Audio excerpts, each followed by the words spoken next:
Hola a todos, ¿qué tal? ¿Cómo están?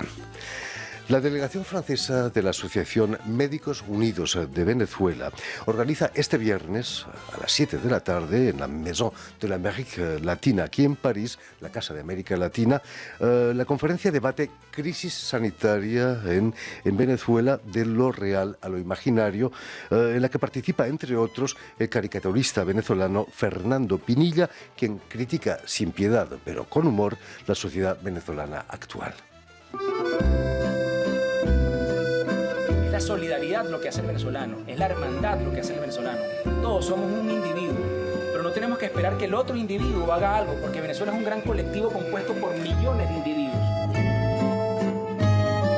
Dijimos, este es el momento de hacerlo, es el momento de unirnos, es el momento de trabajar, es el momento de dar una mano.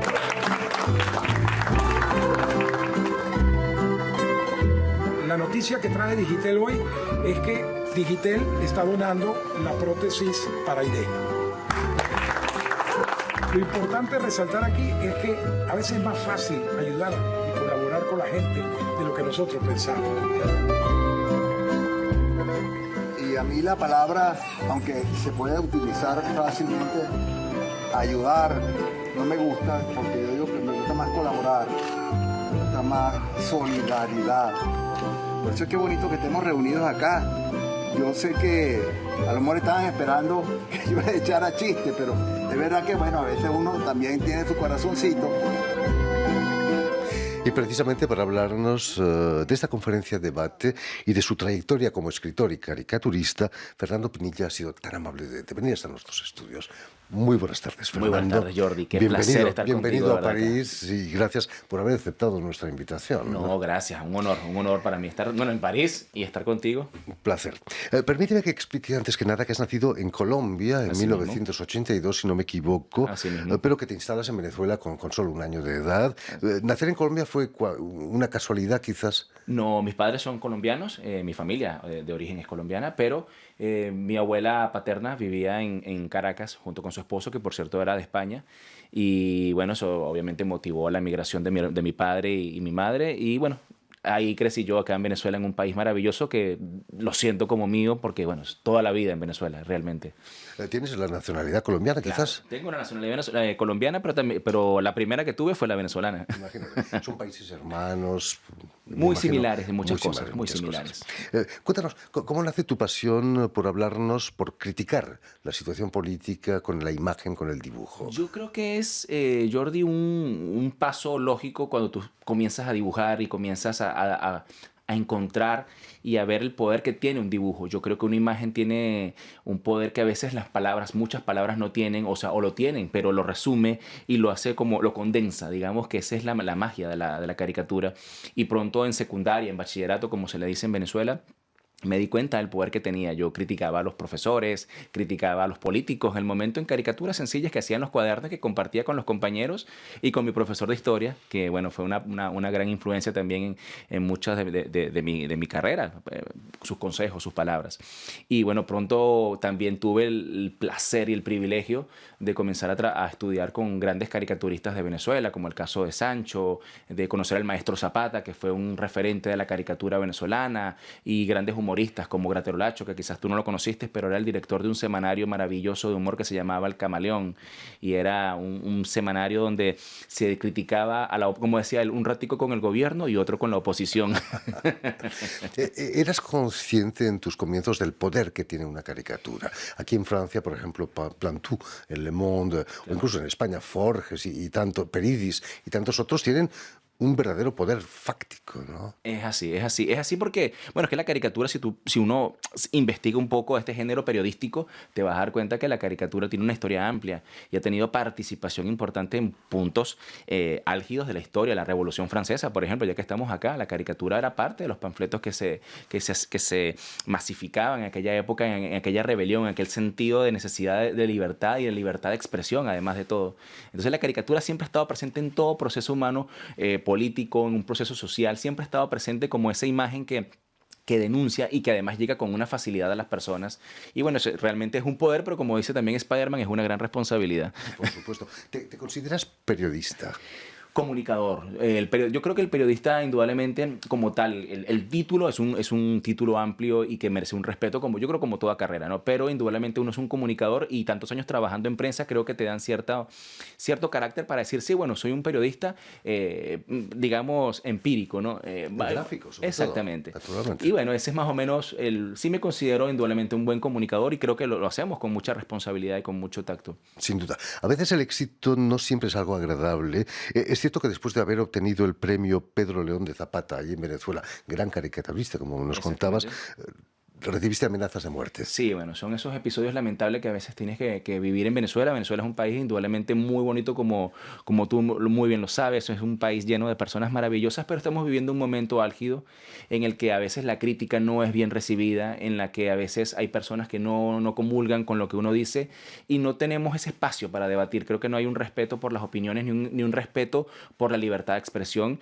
bien llevada, como yo siempre digo, ¿no? Y lamentablemente es en ese marco de digamos, de a veces hasta salvajismo, porque es una suerte de salvajismo cuando tu opinión puede ser considerada negativa, donde, bueno, vienen estos momentos incómodos que me tocó vivirlo, pero bueno, por suerte, gracias a Dios, no pasó a mayores, pero sí fue muy incómodo durante varios meses vivir bajo la sombra de eso, de una amenaza de muerte, ¿no? Que eran telefónicamente. Es uno de los rasgos de las dictaduras, el no aceptar el humor, la crítica a través del humor. Es así, es así. Históricamente la caricatura, bueno, la prensa en general siempre es uno de los grandes perdedores, una de las grandes víctimas cuando se monta algún sistema totalitario en un país, y eso lo hemos visto históricamente. Creo que tenemos de sobra muestras y ejemplos para ver, pero creo que lo más triste es que se sigue repitiendo, que estemos en el siglo XXI, donde hemos evolucionado, donde ahora hacer turismo en el espacio ya es una realidad, y todavía estamos en estas peleas y en esta barbarie que de verdad no se justifica desde ningún punto de vista.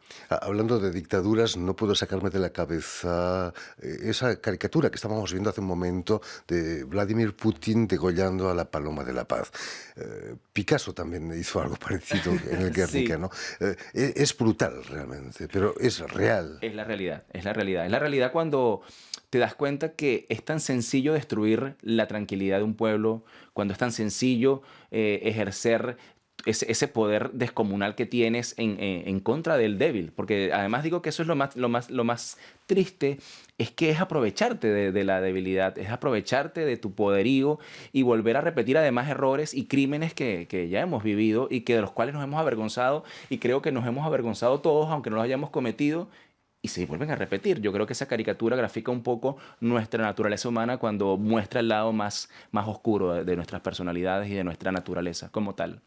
Fernando Pinilla, es miembro de la asociación Cartooning for Peace, Dibujantes para la Paz, que con sede aquí en París, por cierto. En momentos en que la guerra está estallando en Europa, quizás adquiere una importancia mayor esa asociación que en tiempos de paz. Claro, bueno, Cartooning for Peace, además que fue fundada por Plantu, que además es un orgullo. Casi coincidimos, además tuvimos un intercambio, fíjate, él estaba por Caracas en estos días y yo estoy en París por estos días. No pudimos coincidir por cosas del destino, él nos iba a acompañar en esta conferencia con Move France el 6, pero bueno, justamente por su agenda en Venezuela no pudo coincidir y lamentablemente habría sido buenísimo. Pero sí, efectivamente, Cartooning for Peace en este momento y esa red que ha entretejido de más de 260 caricaturistas de medios de todo el mundo, creo que es maravilloso porque además nos permite tener ese intercambio de ideas, ese intercambio de opiniones, ese intercambio de poder mostrarnos además nosotros y conocernos, que es importante porque a veces, por ejemplo, aquí en París de repente o en Francia es normal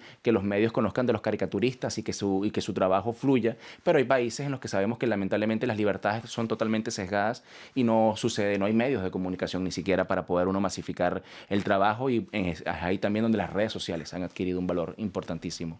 Una de esas caricaturas que has publicado la dedicas a Nicolás Maduro, con el título de Maduro Guantanamero, que no la tenemos aquí, pero está encerrado en una cárcel vestido de naranja, lo que indica dónde se encuentra.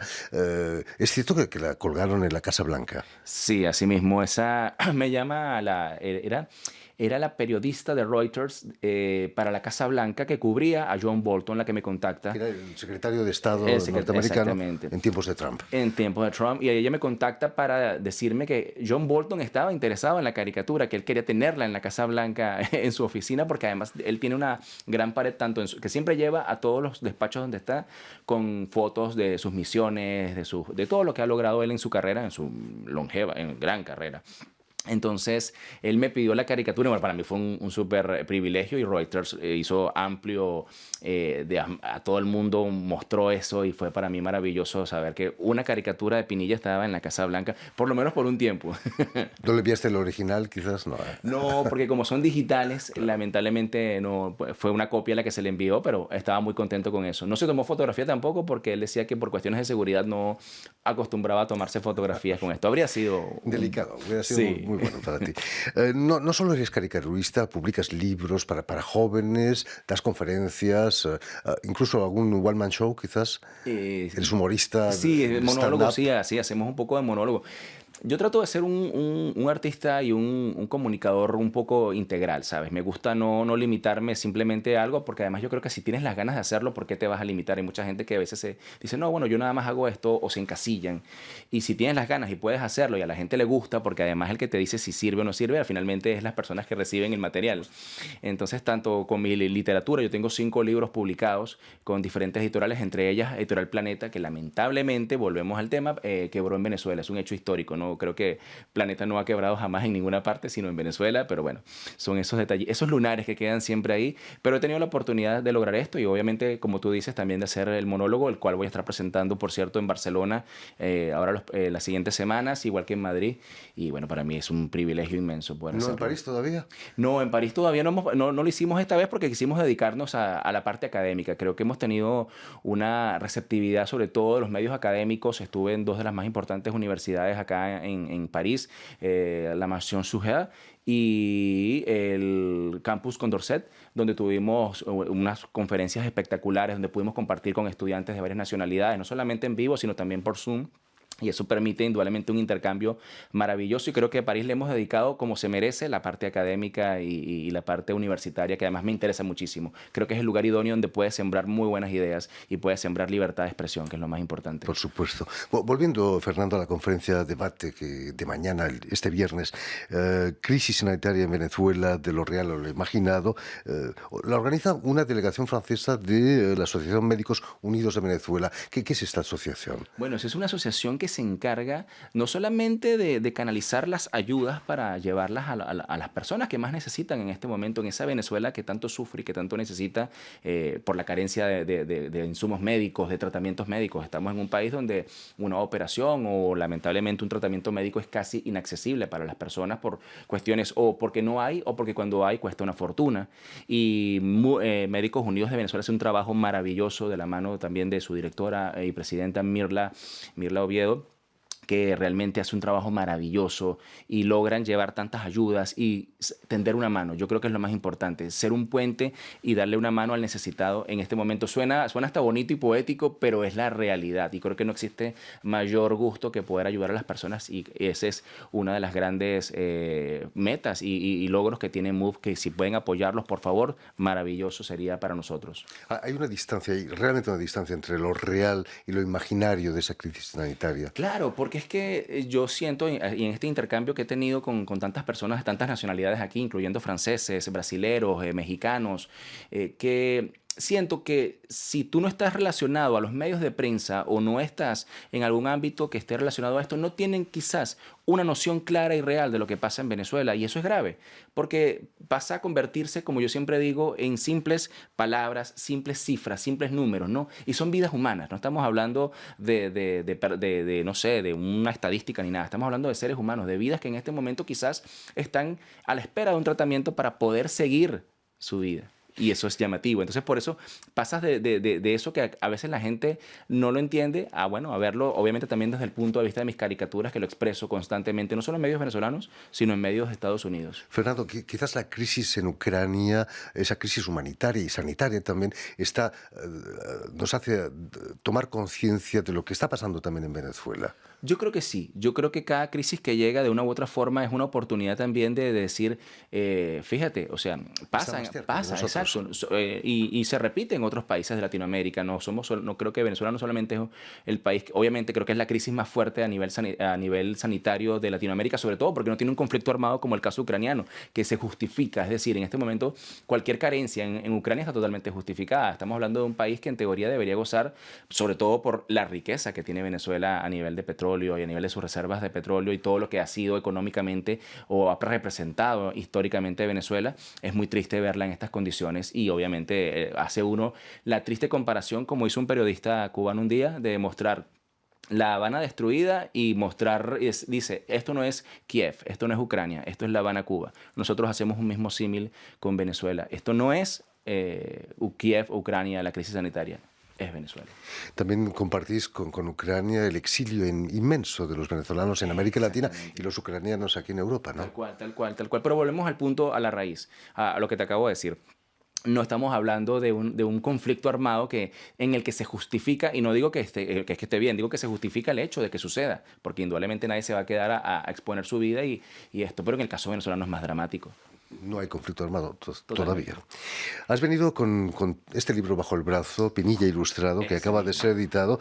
Imagino que está Putin ya dentro en el libro, ¿o todavía no? No, porque esta es la versión venezolana. Estamos trabajando como Shurukuto Production para el próximo año editar la segunda parte de este libro, que se va a llamar El Mundo Según Pinilla, que es una recopilación de mis caricaturas publicadas en medios internacionales. Este es exclusivamente de caricaturas venezolanas y me quedé corto. Entraron 170 y pudo haber entrado, quizás yo habría sacado una Biblia prácticamente, porque caricaturas para publicar tengo muchísimas. Terrible, ¿no? Está editado lo pueden encontrar en Amazon. En Amazon y en todos los eventos que hagan. Esta gira en Europa, tanto aquí en París como en Madrid, como en Barcelona, voy a tenerlos siempre algunos ejemplares para compartirlos con las personas que estén interesadas. Fantástico.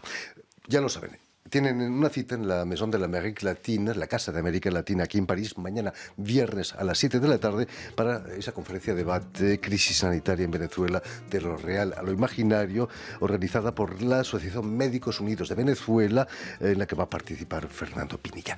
Muchísimas gracias, Fernando, por haber estado aquí con nosotros. Gracias a ti por este espacio tan maravilloso. Espero que no seamos víctimas nosotros una de tus caricaturas.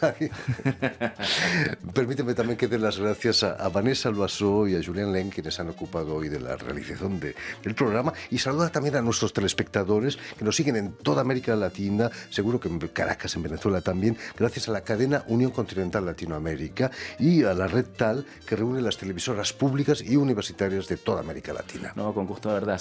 Un saludo a todos, un placer y muchas gracias por el apoyo. Síganme en mis redes, @FMPinilla en todas mis redes sociales. Ahí queda dicho. Y a ustedes, muchísimas gracias por su atención y les damos cita para una nueva edición de El Invitado de Radio Francia Internacional.